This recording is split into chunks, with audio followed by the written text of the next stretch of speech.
Hello dear students. तो आप लोग कैसे हैं? उम्मीद करते हैं आपकी तैयारी बहुत ही बेहतरीन चल रही होगी। और आज हम देखेंगे ये क्लास 12 इंग्लिश का है जो अनसीन पैसेज आता है। अनसीन पैसेज जो आता है 15 मार्क्स की, इसको हम देखेंगे कि कैसे इसको सॉल्व करना है। अनसीन पैसेज को सॉल्व करने की ट्रिक देखते हैं। जिसको भी इंग्लिश नहीं आता है वो भी ये इस पैसेज को सॉल्व कर सकता है। और वहाँ पे हमें इसको पढ़ना नहीं है कि हमें इंग्लिश नहीं आ रहा है, हम पढ़ नहीं पा रहे हैं तो हम कैसे सॉल्व करेंगे। आप लोग ऐसे बिल्कुल मत सोचिएगा। इसको पूरा पढ़ना नहीं है और जो नहीं जानते हैं पढ़ना वो भी इस पैसेज को सॉल्व कर सकते हैं। और टीचर जो है अच्छा नंबर देगा खुश होकर।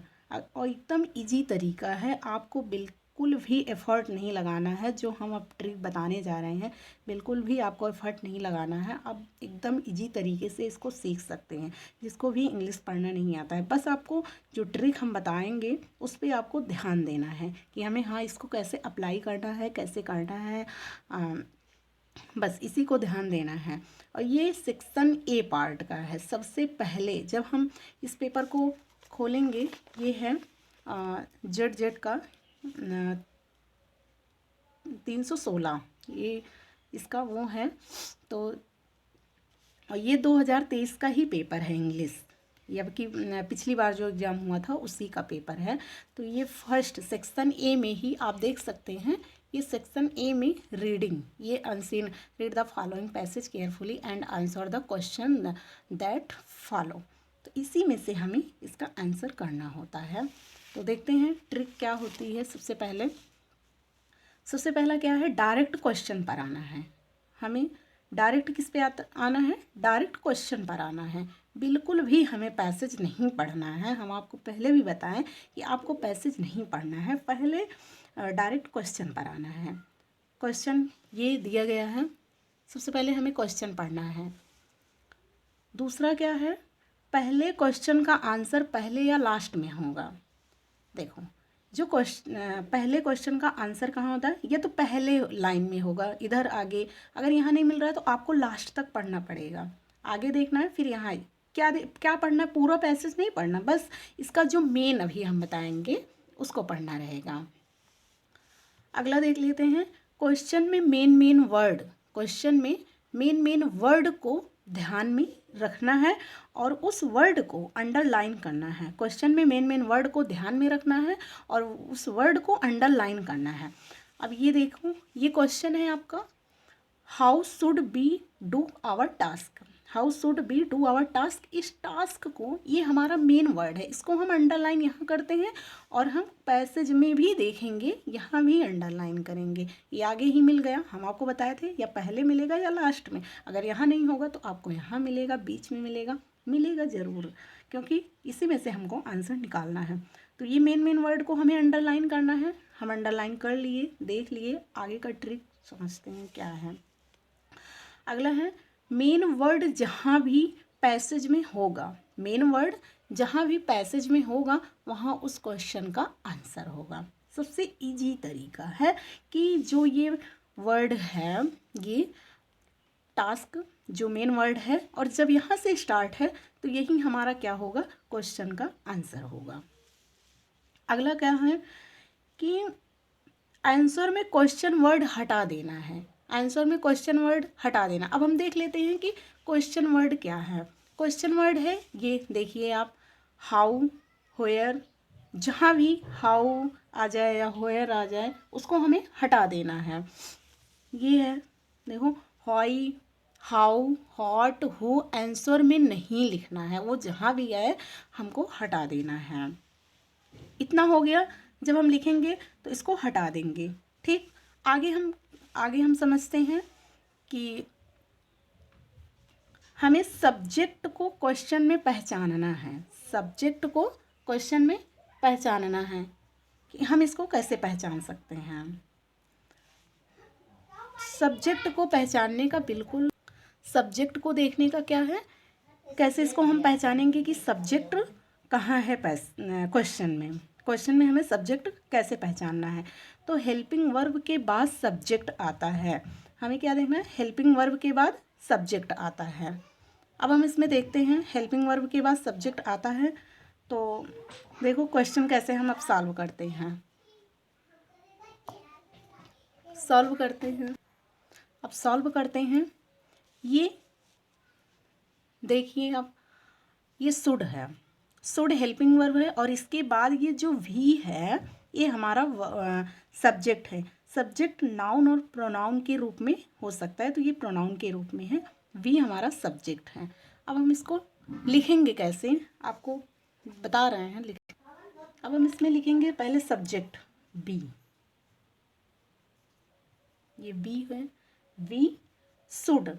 इसके बाद बी के बाद ये शुड है, शुड हम लिखेंगे सहायक क्रिया जो है बी शुड,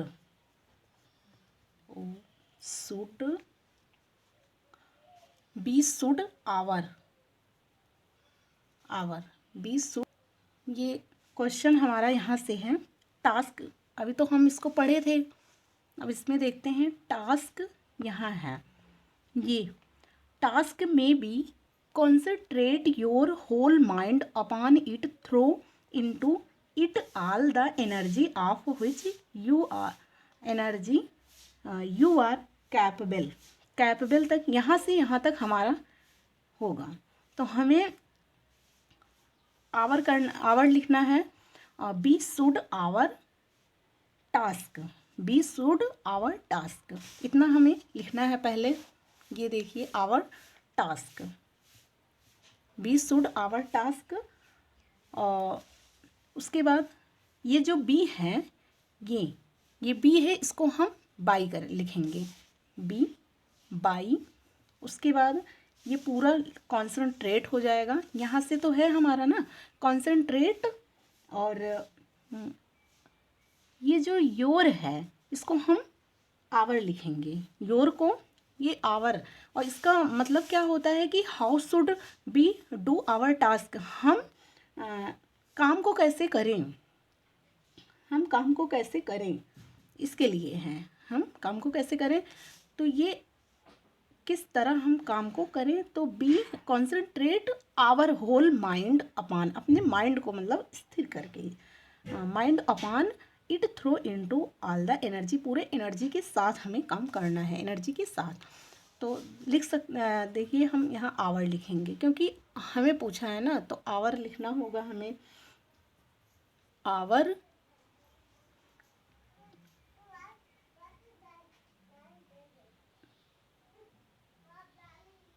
कॉन्सेंट्रेट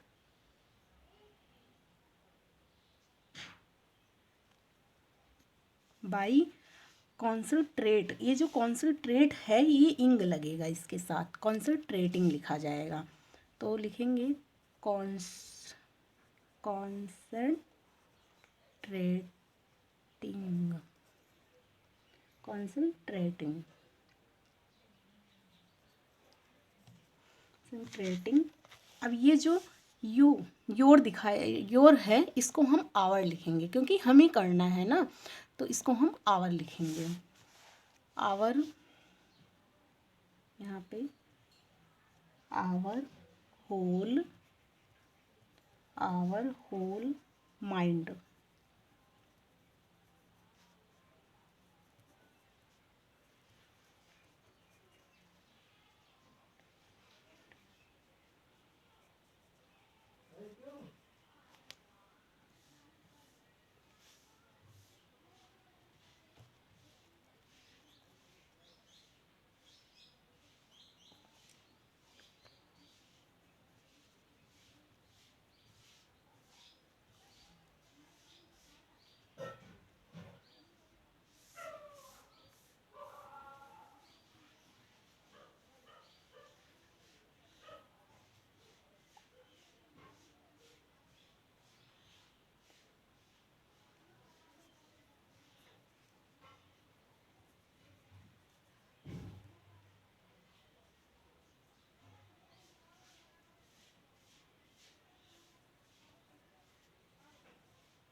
ये पूरा कैपेबल तक हो गया। अब हम दूसरा देखते हैं, दूसरा क्या है, when shall be never fall, हम कब असफल नहीं होंगे, हम कब असफल नहीं होंगे।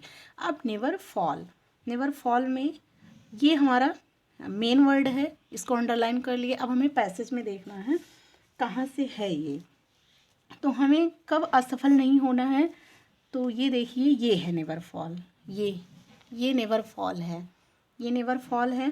तो हमें इसको देखना है इधर से।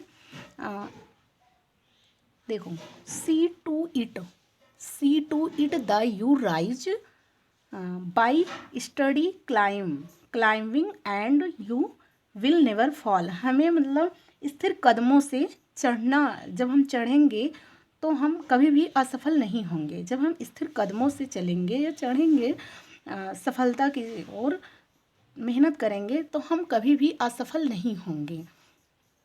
ये हमारा यहाँ से यहाँ तक है। अब इसको हमें लिखना कैसे है, सबसे पहले तो ये व्हेन लिखेंगे। व्हेन है जब हम, व्हेन लिखना है व्हेन बी, व्हेन इसको लिखेंगे पहले व्हेन बी।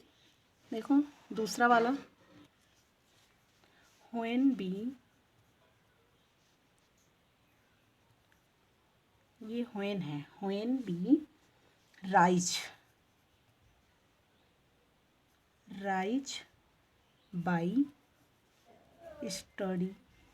स्टडी क्लाइंबिंग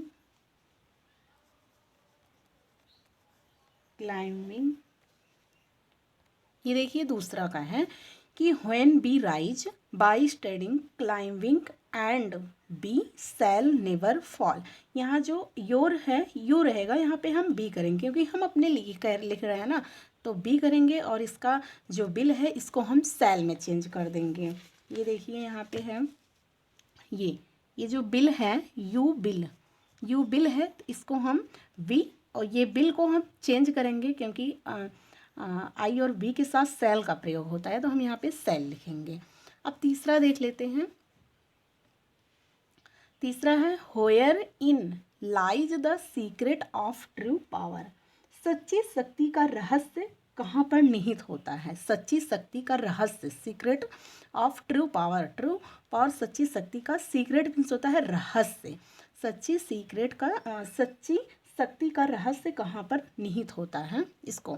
अब ये यहाँ पे अंडरलाइन कर लेते हैं, सीक्रेट ऑफ ट्रू पावर। क्या है सीक्रेट ऑफ ट्रू पावर? अगर आप ऐसे इसी बेसिस से करेंगे तो आप बिल्कुल भी गलत नहीं कर सकते हैं, एकदम आसान है, आप बिल्कुल कर लीजिएगा। Secret of true power. अब हम इसको देखते हैं यहाँ पे देखिए, हमको ज़्यादा पढ़ना नहीं है। ये देखिए सीक्रेट ऑफ ट्रू पावर, ये है आपका, ये सीक्रेट ऑफ ट्रू पावर है। और कहाँ से है, यहीं से, इसमें भी स्टार्टिंग है कि you rise by studying climbing and will never fall and herein lies the secret of true power. ये देखिए, और learn it by consistent practice, ये सीक्रेट ऑफ द पावर का है। तो इसको हम कैसे लिख सकते हैं, इसको ये तीसरे का है। The secret of true power lies study climbing all their mental and spiritual energy. हमें जब हम शक्ति के साथ, मतलब स्थिर कदमों के साथ चढ़ते हैं, और जो हमारा मेंटल होता है, स्पिरिचुअल एनर्जी होती है, उस यही हमारा क्या है, सच्ची शक्ति का रहस्य है। अगर आप ऐसे ही लिखेंगे, ये देखिए पहला है, ये पहला है, दूसरा है, ये तीसरा है, ये पूरा, तो आप 3-3 नंबर बहुत अच्छे से गेन कर सकते हैं, आपको मिल सकता है 3 नंबर।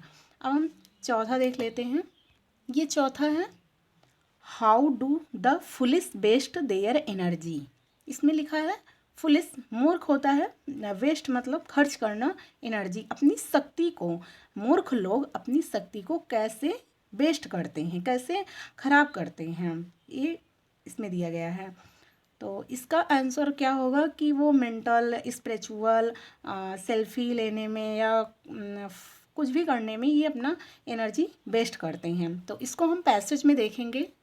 ये देखिए मेन हेडिंग थी फुलिश वेस्ट ऑफ एनर्जी, मतलब जो अपनी एनर्जी को वेस्ट करते हैं। ये देखिए फुलिश वेस्ट, ये मेन वर्ड मिल गया। अब यहाँ से पूरा यहाँ तक ये पूरा का पूरा इसका आंसर है।